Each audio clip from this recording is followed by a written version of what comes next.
बंगाल महिलाओं को भी सुनिश्चित करें। जेपी नड्डा ने ट्वीट करी है। जेपी नड्डा साहब, आप अपने राज्यों में जरूर देखिए और देश पूरा आपका है, सरकार केंद्र में आपकी है। महिलाओं पर कहीं पर भी कोई भी अत्याचार हो, दुराचार हो, अनाचार हो, वो क्षमा योग्य अपराध नहीं है। ये हैवानियत है। राज्य सरकारों को, सारी की सारी राज्य सरकारों को इसके खिलाफ कठोरतम धाराओं में कार्रवाई करनी चाहिए। जो बंगाल में कल हुआ हैवानियत का था। बंगाल पुलिस ने तुरंत उसके अपराधियों को गिरफ्तार करके जेल भेज दिया। अब मैं आपके राज्यों की अगर याद दिलाऊं, दलितों पर, महिलाओं पर, मध्य प्रदेश में, राजस्थान में, उत्तर प्रदेश हाथरस जैसी, उसमें लखीमपुर जैसी घटना, या आप कहीं पर इस समय बिहार में देखिए, तो जब ये घटनाएं होती हैं तब तो आप चुप रहते हैं। बंगाल में हो जाए, कर्नाटक में ऐसी दुर्भाग्यपूर्ण घटना हो, या तेलंगाना में हो, आपका मुंह खुल जाता है। एक तरह रखिए, सारी की सारी महिलाएं हमारी मां बहनें हैं। सबके दुराचारियों के खिलाफ कठोरतम धाराओं में कार्रवाई होनी चाहिए। आप राज्य देख करके, सरकार देख करके जब बात करते हैं तो आप अपने पद, अपने कद दोनों से नीचे हो जाते हैं। आदरणीय जेपी नड्डा जी, इसको जरूर दें।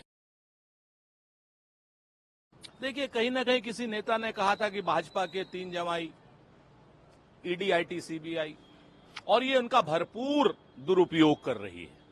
इस दुरुपयोग पर ध्यानाकर्षण के लिए सारे विपक्षी सांसद, इंडिया ब्लॉक, सब एकजुट हैं।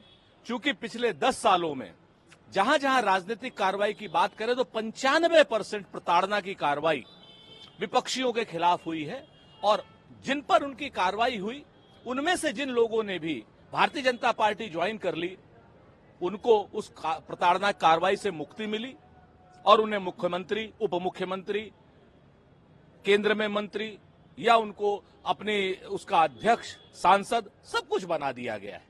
तो ये माना जाएगा कि Bharatiya Janata party ED, IT और सीबीआई का घनघोर रूप से दुरुपयोग कर लोकतंत्र को खत्म करना चाहती है। इसके लिए एक ध्यानाकर्षण जो है, ये हम लोग विरोध प्रदर्शन कर रहे हैं। आज जो ये लागू हुए हैं, ये अब नए जो भी आपराधिक मुकदमे दर्ज किए जाएंगे उनके ऊपर ये कानून लागू किए जाएंगे। देखिए, ये एक नए किस्म के आपातकाल की शुरुआत है, जहां पर पुलिस ही पकड़ेगी और पुलिस ही हाकिम होगी। पुलिस के पास ऐसी चीजें होंगी कि 90 दिन तक आपको बगैर किसी बात के बंद कर सके।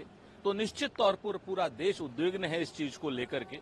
इसमें क्लेरिफिकेशन सरकार को देनी चाहिए कि सरकार में आम जनता के हित, आम जनता के जो नागरिक अधिकार हैं, मूलभूत अधिकार हैं, वो कैसे सुरक्षित होंगे, और अगर वो सुरक्षित नहीं हुए तो पूरा का पूरा विपक्ष सड़क पर होगा।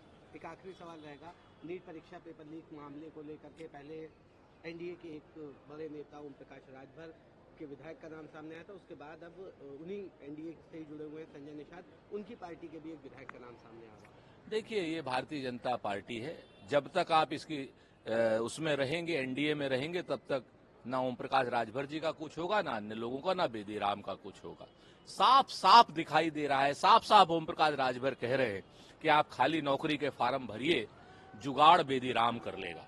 उसके बाद भी अगर ओम प्रकाश राजभर जी अपने पद पर हैं, उनका दल एनडीए में है, उनका बेदी राम नाम का विधायक इस समय खुला घूम रहा है, ये बहुत स्पष्ट बताता है कि भारतीय जनता पार्टी की कहीं ना कहीं पेपर लीक में, खाली नीट में ही नहीं, सारे पेपर लीक और सारे नौकरी के स्कैमों में कहीं ना कहीं संलिप्तता तो नहीं है। आदरणीय योगी आदित्यनाथ जी और मोदी जी द्रोण से भ्रष्टाचार देख लेते हैं, लेकिन यहाँ पर वो द्रोण से ओम प्रकाश राजभर जी के वो वीडियो नहीं देख पा रहे हैं जहां पर वो स्पष्ट कह रहे हैं कि नौकरी का फार्म भर दो, जुगाड़ बेदी राम कर देगा।